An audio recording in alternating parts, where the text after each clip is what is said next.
2016 के टेट में उनके अंक 60% से कम थे। जामताड़ा में उद्घाटन के 48 घंटे बाद ही दरका NH 419 का पुल, डीसी की बड़ी कार्रवाई। जामताड़ा जिले में भ्रष्टाचार और निर्माण कार्य में लापरवाही का एक गंभीर मामला सामने आया है।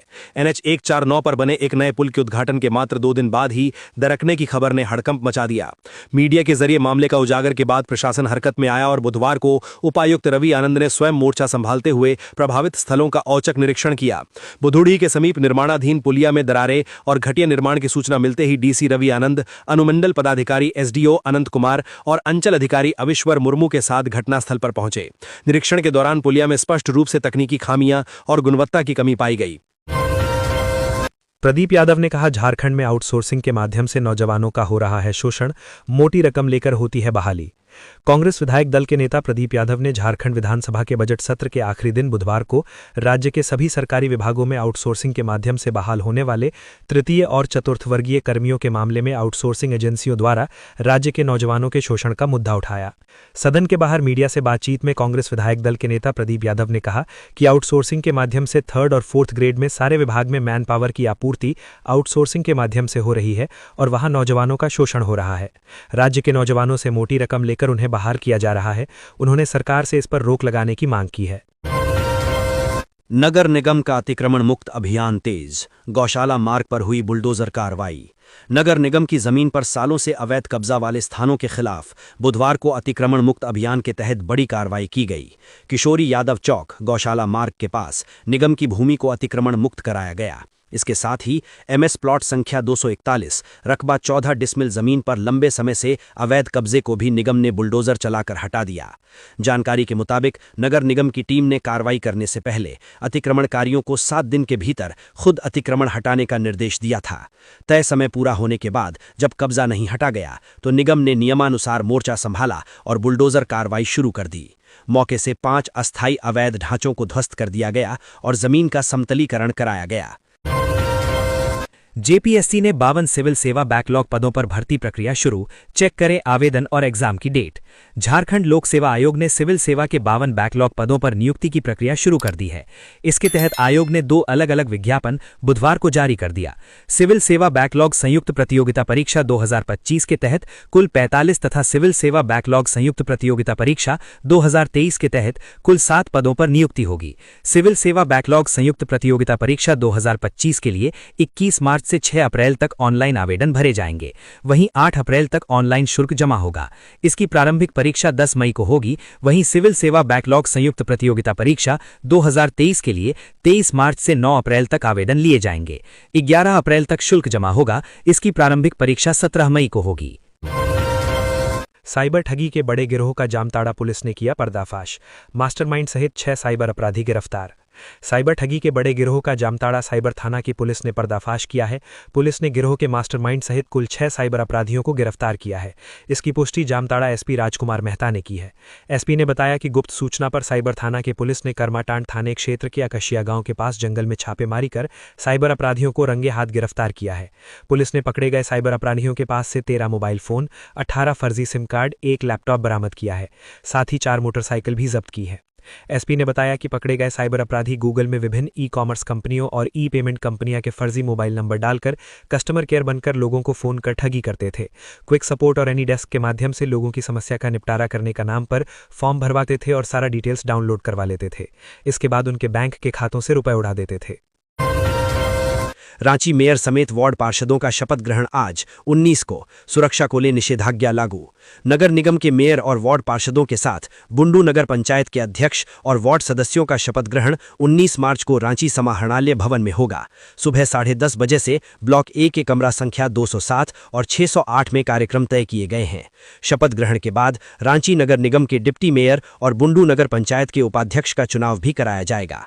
इस पूरे कार्यक्रम को लेकर समाहरणालय परिसर में प्रशासन ने सुरक्षा की व्यवस्था किए हैं। सदर अनुमंडल दंडाधिकारी ने BNSS की धारा 163 के तहत सुबह 6 बजे से रात 8 बजे तक निषेधाज्ञा लागू कर दी है।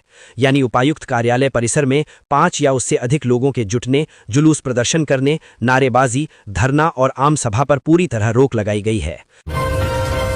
साहिबगंज में नकली कीटनाशक निर्माण का बड़ा खुलासा, पुलिस ने लाखों की सामग्री जब्त की। साहिबगंज जिले के मिर्जा चौकी थाना क्षेत्र अंतर्गत महादेवरन गांव में नकली कीटनाशक बनाने का बड़ा मामला सामने आया है। पुलिस प्रशासन और कृषि विभाग की संयुक्त टीम ने गुप्त सूचना के आधार पर छापेमारी कर भारी मात्रा में नकली कीटनाशक और संबंधित सामग्री बरामद की। अधिकारियों के अनुसार कार्यवाही के दौरान करीब 22 लाख रुपए मूल्य के नकली कीटनाशक के साथ साथ लगभग 4 करोड़ रुपए मूल्य की स्टिकर जब्त किए गए। बताया जा रहा है कि इंडोफील्ड कंपनी के इलेक्ट्रो नामक कीटनाशक को नकली रूप में तैयार कर बाजार में खपाने की साजिश चल रही थी। पाकुड़ पुलिस को राज्य सरकार से 11 नए पेट्रोलिंग वाहन मिले। डीसी और एसपी ने हरी झंडी दिखाकर किया रवाना। राज्य सरकार द्वारा प्रदान किए गए 11 नए पेट्रोलिंग वाहन बुधवार को पाकुड़ समाहरणालय परिसर से विभिन्न थाना क्षेत्रों के लिए रवाना किए गए। इस अवसर पर उपायुक्त मनीष कुमार और पुलिस अधीक्षक निधि द्विवेदी ने पारंपरिक रूप से नारियल फोड़कर और हरी झंडी दिखाकर इन वाहनों को रवाना किया। उपायुक्त मनीष कुमार ने कहा कि ये पहल जिला प्रशासन की आम जन सुरक्षा और बेहतर विधि व्यवस्था सुनिश्चित करने की प्रतिबद्धता का प्रमाण है। उन्होंने बताया कि नए वाहनों की उपलब्धता से पुलिस की कार्यक्षमता और आपात स्थिति में प्रतिक्रिया समय में उल्लेखनीय सुधार होगा। उन्होंने विश्वास व्यक्त किया कि इन संसाधनों के माध्यम से जिले में शांति, सुरक्षा और कानून व्यवस्था और अधिक सुदृढ़ होगी, जिसका लाभ सीधे आम जनता को मिलेगा। कार की चपेट में आने से छात्र की मौत।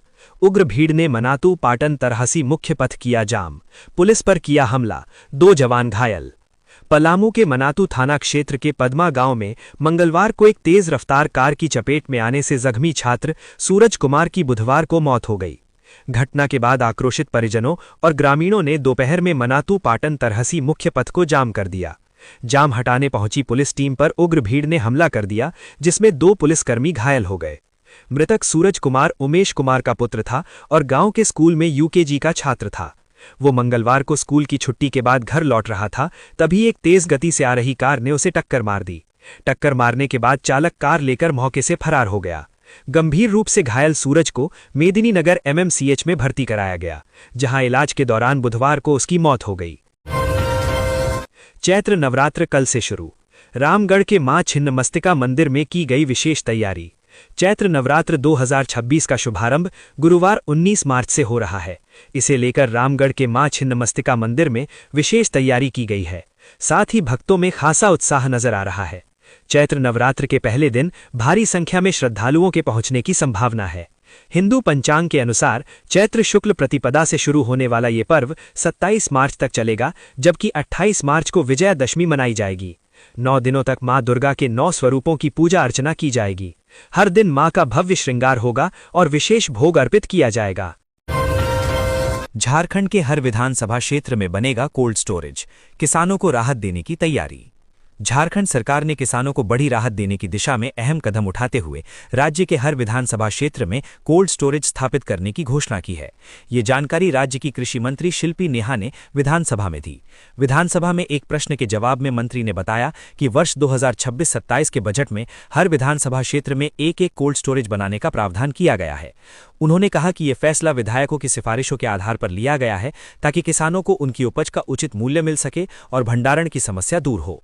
मंत्री ने यह भी जानकारी दी कि फिलहाल राज्य के हर जिले में 5000 मीट्रिक टन क्षमता का कोल्ड स्टोरेज या तो पहले से मौजूद है या निर्माणाधीन है। इस नई योजना के लागू होने के बाद राज्य में भंडारण क्षमता और मजबूत होगी, जिससे किसानों को अपनी फसल सुरक्षित रखने में मदद मिलेगी। मुख्यमंत्री हेमंत सोरेन ने स्पीकर, नेता प्रतिपक्ष सहित अन्य को भेंट की झारखंड राइजिंग पुस्तक। कहा, शिष्टाचार का उदाहरण पेश करती है ये किताब। रांची में बुधवार को एक सौहार्दपूर्ण और औपचारिक मुलाकात देखने को मिली, जब मुख्यमंत्री हेमंत सोरेन ने झारखंड विधानसभा अध्यक्ष रविंद्रनाथ महतो से झारखंड मंत्रालय में शिष्टाचार भेंट की। इस मुलाकात का माहौल सिर्फ औपचारिक नहीं था, बल्कि इसमें राज्य के विकास और उपलब्धियों को साझा करने की भावना भी साफ झलक रही थी। मुख्यमंत्री ने इस अवसर पर विधानसभा अध्यक्ष को राज्य सरकार द्वारा प्रकाशित 2 खास किताबें भेंट की, Jharkhand rising a global story और एक कॉफी टेबल बुक। 31 मार्च से पहले लागू करें पत्रकार पेंशन बीमा योजना, सरकार को अल्टीमेटम, मांगे नहीं मानी तो जाएंगे हाई कोर्ट। झारखंड में पत्रकारों की लंबित मांगों को लेकर आंदोलन तेज हो गया है। झारखंड जर्नलिस्ट एसोसिएशन जेजेए ने साफ चेतावनी दी है कि 31 मार्च 2026 से पहले यदि पेंशन और स्वास्थ्य बीमा योजना लागू नहीं की गई तो संगठन झारखंड उच्च न्यायालय में जनहित याचिका दायर करेगा। पूर्व घोषित कार्यक्रम के तहत जेजेए ने विधानसभा के समक्ष एक दिवसीय धरना प्रदर्शन किया, जिसमें राज्य के विभिन्न जिलों से बड़ी संख्या में पत्रकार शामिल हुए। धरना में शामिल पत्रकारों ने सरकार पर लंबे समय से उनकी मांगों की अनदेखी करने का आरोप लगाया और नाराजगी जाहिर की। भुवनेश्वर धनबाद स्पेशल अब बनी रेगुलर एक्सप्रेस, झारखंड और ओडिशा के यात्रियों को बड़ी राहत। लंबी दूरी की यात्रा करने वाले यात्रियों के लिए बड़ी राहत की खबर है। रेल मंत्रालय ने भुवनेश्वर धनबाद के बीच चलने वाली स्पेशल ट्रेन को अब नियमित एक्सप्रेस ट्रेन के रूप में संचालित करने का निर्णय लिया है। इससे झारखंड, ओडिशा और आसपास के क्षेत्रों के यात्रियों को स्थायी और भरोसेमंद रेल सेवा मिल सकेगी।